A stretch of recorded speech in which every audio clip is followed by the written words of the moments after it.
Saudara pendengar yang kami kasihi dimanapun Anda berada, Anda kembali bersama kami pada acara Telaga Tegur Sapa Gembala Keluarga. Saya Gunawan Santoso dari Lembaga Bina Keluarga Kristen bersama Ibu Wulan Sarjana Teologia. Kami akan berbincang-bincang dengan Bapak Pendeta Dr. Paul Gunadi. Beliau adalah seorang pakar dalam bidang konseling serta dosen di Seminari Alkitab Asia Tenggara, Malang. Perbincangan kami kali ini tentang menyesal dan mengasihi. Kami percaya acara ini pasti sangat bermanfaat bagi kita sekalian, dan dari studio kami mengucapkan selamat mengikuti. Pak Paul, memang sulit diduga perjalanan pernikahan, itu kehidupan suami istri ini. Kadang-kadang begitu baik, kadang-kadang juga banyak masalah di dalamnya. Tetapi bagaimana sebenarnya Pak Paul dinamika kehidupan pernikahan ini? Pak Gunawan, ada di antara kita yang sudah menjalani pernikahan ya selama bertahun-tahun, dan mungkin sekali kadang-kadang ya muncul penyesalan ya dalam hati mereka. Kok pernikahan saya seperti ini? Kok akhirnya harus hidup dengan orang seperti ini juga? Nah, yang muncul adalah keputusasaan. Nah, saya tidak berkata bahwa ya gampang menyelesaikan masalah-masalah ini semua, tidak. Tapi saya berharap melalui siaran pada kesempatan ini kita bisa ya sedikit banyak menyoroti dari segi yang berbeda ya, segi positifnya, sehingga mudah-mudahan kita bisa melewati masa-masa yang sulit ini nih. Nah, ada beberapa hal yang bisa saya bagikan, Pak Gunawan. Yang pertama adalah kita selalu harus mengingatkan diri kita bahwa pernikahan kita tidak sempurna ya. Ini seringkali ya kita sudah ketahui dari awalnya. Namun ya tetap sebetulnya ada itu harapan ya bahwa pernikahan kita itu sempurna. Kenapa kok tidak sempurna? Sebab memang kita menikah dengan seseorang yang tidak sempurna pula ya. Jadi dia tidak selalu mengingat kita, misalkan begitu. Kok dia sendiri juga nggak sempurna itu. Kita sendiri nggak sempurna. Jadi ini yang nggak sempurna kumpul dengan yang nggak sempurna, betul, menghasilkan yang nggak sempurna, kan sebenarnya itu sudah sesuatu yang bisa diduga loh. Betul. Namun waktu kita menghadapinya tetap biasanya itu ya menggelitik ya. Tidak mudah kita terima ya. Kok dia nggak ingat? Kok masih harus saya beritahukan? Misalkan seperti itu. Atau kok penghasilannya hanya segini ya, kok nggak bisa membawa uang yang lebih banyak ya, kok nggak tahu perasaan saya, kok dia nggak bisa mengerti sebetulnya apa sih itu yang saya inginkan. Atau ya kita berkata, kok dia nggak bisa menguasai emosinya, selalu kok harus meledak. Ya itu adalah hal-hal yang ya mengingatkan kita bahwa pasangan kita tidak sempurna, sama seperti kita tidak sempurna, dan ini adalah bagian dari kehidupan yang memang harus dilewati oleh semua orang. Tapi saya menyadari kalau kita melihat ini pada diri pasangan kita, ya memang sukar untuk kita menerimanya. Sukar ya, karena hal-hal yang tidak mengenakan. Pak Paul, tadi Pak Paul katakan bahwa walaupun memang kita sadar gitu ya tidak sempurna, tapi tetap dia bagaimanapun tetap ada harapan gitu ya di dalam hati masing-masing pasangan. Saya cuma berpikir apakah ada pengaruhnya ya antara harapan yang mungkin lebih sering kita ucapkan dibandingkan dengan yang kita simpan aja dalam hati dan pasangan tidak tahu, dan itu semakin membuat masalah jadi lebih besar kali ya Pak Paul ya. Tepat sekali Bu Wulan. Jadi kita memang masuk ke dalam pernikahan membawa harapan-harapan ya. Iya. Nah, sudah tentu ada harapan yang lebih realistik, ada harapan yang terlalu idealis. Iya. Nah, kalau kita dibesarkan di rumah yang kebetulan sangat baik ya, misalkan orang tua kita tidak pernah bertengkar, bicara dengan nada lembut, terus kemudian kita menikah dengan pasangan kita yang kalau marah langsung mengeluarkan emosinya, wah itu tuh cukup mengagetkan kita, dan kita melihat ini sebagai sesuatu yang keliru ini nih, nggak seharusnya dia begitu. Tapi ada sebagian kita yang membawa pengharapan yang tidak realistik, Ibu Wulan. Kita misalkan ya dibesarkan dalam keluarga yang relatif bermasalah. Jadi kita berharap kita akan menikah dan menikmati pernikahan yang baik ya. Sehingga kita peka sekali dengan misalkan ya suara yang agak tinggi. Sehingga waktu pasangan kita mulai menunjukkan kemarahan, kita benar-benar sudah sangat alergi gitu dan bereaksi keras terhadap ketidaksempurnaannya itu. Ya, ketidaksempurnaan kita itu kan dilatar belakangi oleh dosa yang ada dalam diri kita masing-masing, Pak Pol ya. Itu bagiannya juga Pak Gunawan. Jadi kita ini memang adalah manusia yang sudah tercemar oleh dosa ya. Karena dua-dua tercemar oleh dosa, ya relasi nikah kita pun ditunggangi ya oleh dosa ya. Kadang-kadang itulah yang menyelinap masuk ya. Misalkan ini nih, kita harus juga menerima fakta bahwa pasangan kita tidak selalu rendah hati. Kadang-kadang dia akan angkuh, tidak selalu bersedia meminta maaf. Ya, kita mengharapkan dia bisa berani meminta maaf ya, dia tahu dia salah. Tapi enggak, dia orang berdosa. Kita mengharapkan pasangan kita senantiasa jujur ya, jangan memutarbalikkan fakta lah atau putar-putar kebenaran. Oh, tidak selalu. Kadang-kadang ya pasangan kita juga tidak jujur. Kenapa? Sebab memang ya dia itu tidak sempurna, dia orang yang berdosa ya. Nah, jadi inilah bagian dari kehidupan pula yang kita sebagai suami istri harus terima.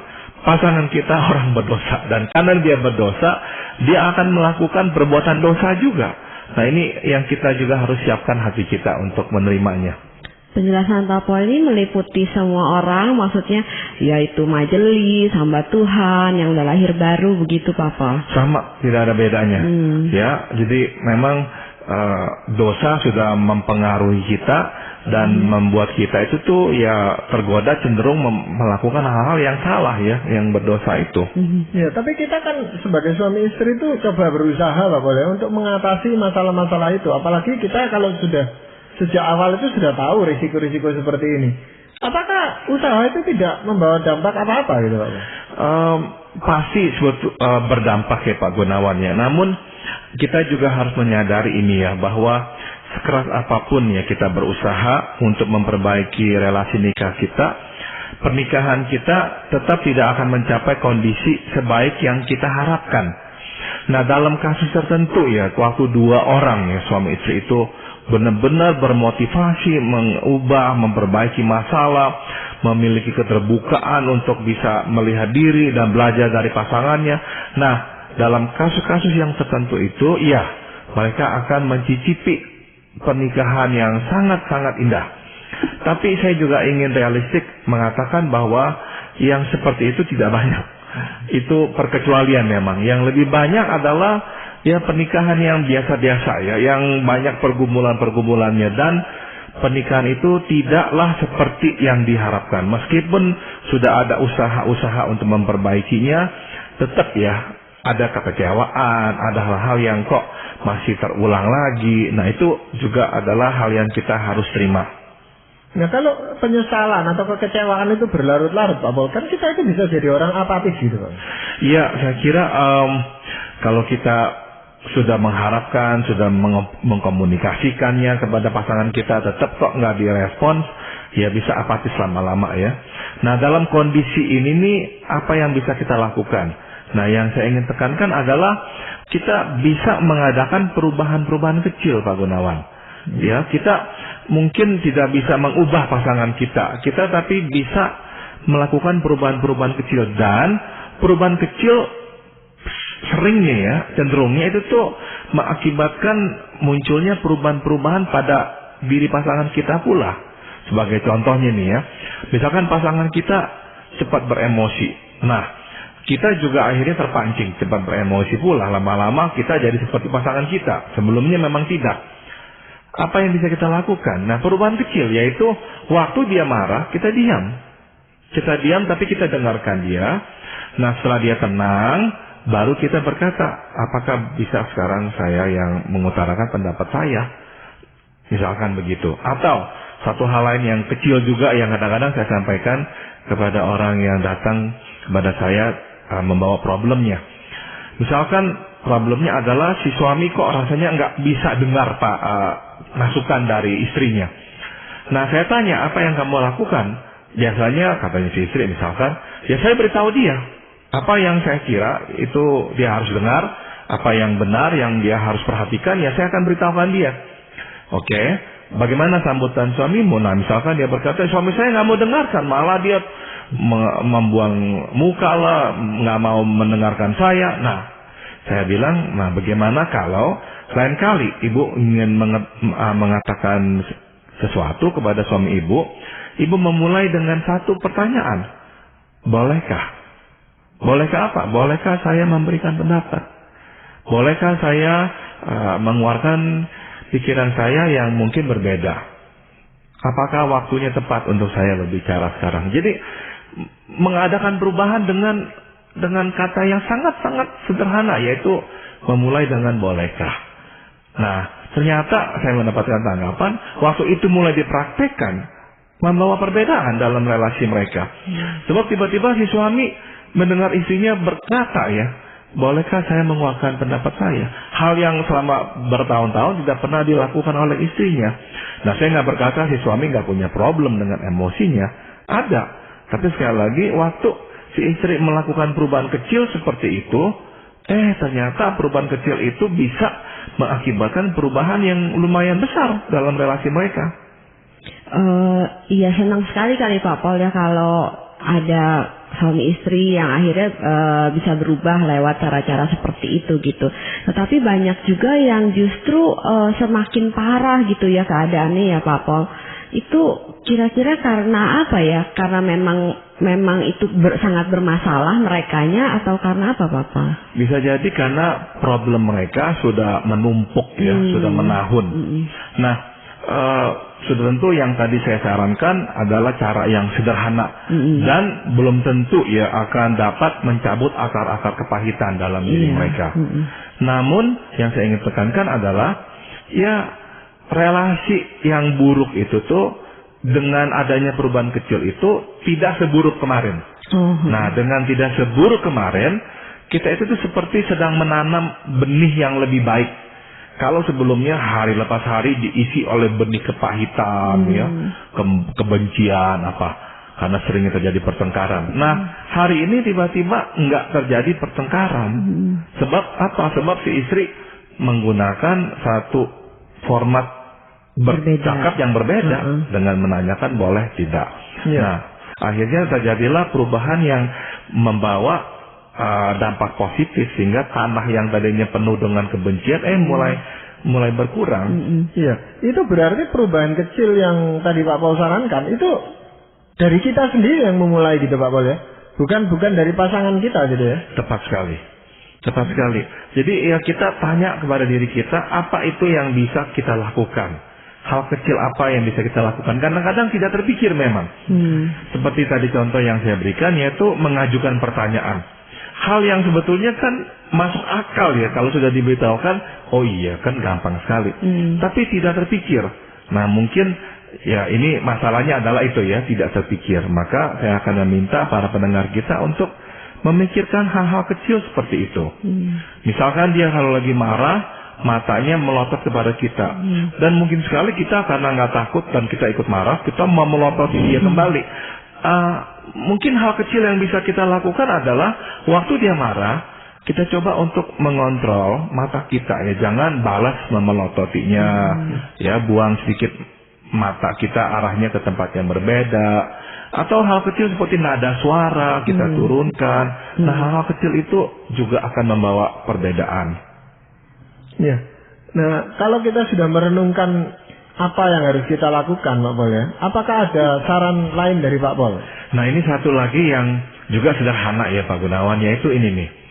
Kita mesti mengingat kembali cinta pertama ya. Apa itu awalnya yang membuat kita tertarik kepada pasangan kita. Nah, menariknya adalah ini.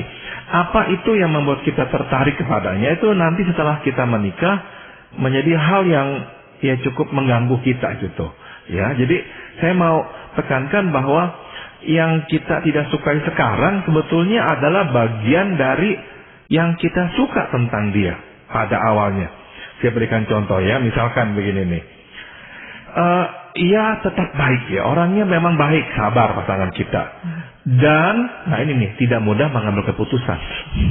Karena dia memikirkan segala pihak, sehingga ragu-ragu tidak bisa mengambil keputusan. Nah, tapi itu tuh bukan dua hal yang terpisah dalam dirinya. Itu satu paket. Kebaikan hatinya membuat dia orang yang selalu memikirkan kepentingan orang lain. Dan karena terlalu memikirkan kepentingan orang lain, akhirnya tidak bisa mengambil keputusan dengan lebih cepat. Atau karena terlalu memikirkan kepentingan orang lain, kurang memperhatikan kepentingan pasangannya sendiri, begitu. Tapi dua hal ini sekali lagi, satu paket yang sama. Nah, kalau kita menikah dengan orang yang lebih cepat mengambil keputusan, mungkin sekali ya dia cepat mengambil keputusan karena dia nggak peduli dengan orang. Nah, mungkin kita harus tanggung juga bagian lainnya yang tidak kita sukai dengan orang yang seperti ini, yaitu tidak peka dengan kita, semaunya kalau ngomong, ya memang tegas, ya tidak lelet ya mengambil keputusan, tapi ya juga nggak sabar kalau ngomong menyakiti hati, seperti itu. Jadi nggak bisa terima cuma satu sisi aja ya Pak, yang positifnya aja, terus negatifnya nggak mau. Betul, karena memang selalu ada aksesnya, ada akses. Kenapa kok ada aksesnya? Saya kira inilah yang tadi saya sudah singgung, bagian dari ketidaksempurnaan kita sebagai manusia, dan memang ya kita sudah tercemar oleh dosa. Cuma biasanya yang negatif-negatif ini munculnya itu atau kelihatan nampak nyata itu setelah kita menikah itu Pak. Biasanya begitu, betul. Karena kita nggak disatukan dalam satu ruang yang penuh dengan intensitas. Pernikahan itu tuh ruangan sempit penuh intensitas. Berpacaran ruangannya lebih lega ya, dan nggak banyak intensitasnya. Jadi sebenarnya sekalipun kita itu menyesal karena pernikahan itu banyak masalah dan sebagainya, kita masih tetap bisa mengasihi pasangan kita gitu. Saya kira begitu Pak Gunawan. Waktu kita mulai melihat ya apa itu yang membuat kita kok mencintainya, ya meskipun sekarang ada aksesnya yang membuat kita jengkel, tapi toh yang pertama itulah tetap benar, tetap ada. Nah, yang kita sering kali lakukan adalah kita anggap sudah hilang itu yang pertama itu tuh. Hal-hal positif tentang dia sekarang nggak ada lagi. Enggak, seringkali tetap masih ada. Tetap masih ada. Contohnya, misalkan laki-laki ini dominan sekali. Dan begitu dominannya sehingga ya seringkali kasar menginjak-injak perasaan si istri. Tapi kenapa kok si istri bisa tertarik dengan pria yang seperti ini? Kemungkinan sekali karena si pria ini waktu masih berpacaran adalah orang yang memberi perhatian besar pada istrinya. Segala hal dia mau tahu ya, dia mau peduli gitu. Dan mengatur banyak hal. Membuat si istri merasa senang ya dekat dengan si pacar yang begitu penuh perhatian. Nah, nanti setelah menikah memang muncul bagian yang lainnya itu tuh, aksesnya itu, yakni mendominasi dia, tidak memberikan kesempatan kepadanya untuk mengembangkan diri atau pikirannya. Nah, itu aksesnya memang. Tapi kenapa dia mencintai si pria ini pada awalnya? Karena sifat-sifat yang mau melindunginya itu tuh. Meskipun lama-lama nggak hanya melindungi, tapi juga mengekang. Pak Pol, ada pengaruh nggak kalau dari sisi yang wanita ya, terutama kan seperti diajarkan di Alkitab, para wanita itu berperan sebagai pasangan yang melengkapi, jadi berkat buat pasangan begitu ya. Jadi salah satunya adalah tanda kutip memperbaiki sisi-sisi negatif ini gitu. Nah, mungkin makin jengkel bertahun-tahun kok nggak berubah-berubah aspek yang negatifnya ya. Memang mau terima positif, tapi kan pengen juga yang negatifnya juga semakin hari semakin dikikis gitu loh Pak Paul. Akhirnya ini yang saya perhatikan Bu Wulan. Kalau kita memfokuskan pada yang negatif dan mencoba untuk mengubahnya ya, seringkali efeknya itu lebih buruk ya. Iya, capek hati ya. Capek hati kitanya, jadi kita mudah emosi. Dia pun juga nggak suka karena kok dia merasa sisi buruknya terus yang difokuskan. Nah, jadi ya melalui kesempatan ini saya ingin mengajak ya para pendengar kita untuk ya mengalihkan mata. Nggak lagi menyoroti sisi buruknya, tapi lihat sisi positifnya dan terus berikan tanggapan pada sisi positif itu. Dan adakan perubahan-perubahan kecil seperti itu. Nah, lama-kelamaan ya meskipun awalnya kita mulai menyesali pernikahan kita, tapi waktu kita fokus pada yang positif, lama-lama kasih itu bisa muncul kembali. Nah, waktu kasih muncul kembali, itu akan dirasakan oleh pasangan kita ya. Sebenarnya mungkin lebih mudah kalau kita sejak awal pernikahan itu membina yang positif-positif itu Pak Bos. Iya. Tapi memang itulah yang terjadi Pak Gunawan. Setelah kita memasuki pernikahan, kita akan diperhadapkan dengan yang tidak kita suka itu ya. Nah, itu yang mengganggu dan itu yang di depan mata itu tuh. Langsung itu tuh menohok kita dan kita rasanya buru-buru ingin bereskan. Nah, akhirnya kita terjebak lah dalam perilaku mengoreksi keburukan pasangan. Terus begitu. Dan sedangkan yang positif yang tadinya mengikat kita itu tuh, kita nggak lagi perhatikan. Seolah-olah tidak ada lagi. Sebetulnya tetap masih ada. Ya. Iya. Nah, sehubungan dengan ini Pak Paul, apakah ada ayat firman Tuhan yang berbicara tentang kita melihat kesalahan orang lain ini? Saya akan bacakan Matius pasal 7 ayat 5. Keluarkanlah dahulu balok dari matamu, maka engkau akan melihat dengan jelas untuk mengeluarkan selumbar itu dari mata saudaramu. Ini adalah nasihat Tuhan kepada kita ya, yaitu jangan cepat menghakimi ya, jangan cepat menjatuhkan vonis kepada orang. Sebab kenapa? Nah, Tuhan menggunakan perumpamaan. Balok itu kan berarti kayu yang besar ya. Selumbar itu tuh adalah serat kayu. Jadi kalau kita misalkan lagi menyerut kayu, ada yang jatuh-jatuh, yang tipis-tipis, nah itu namanya selumbar.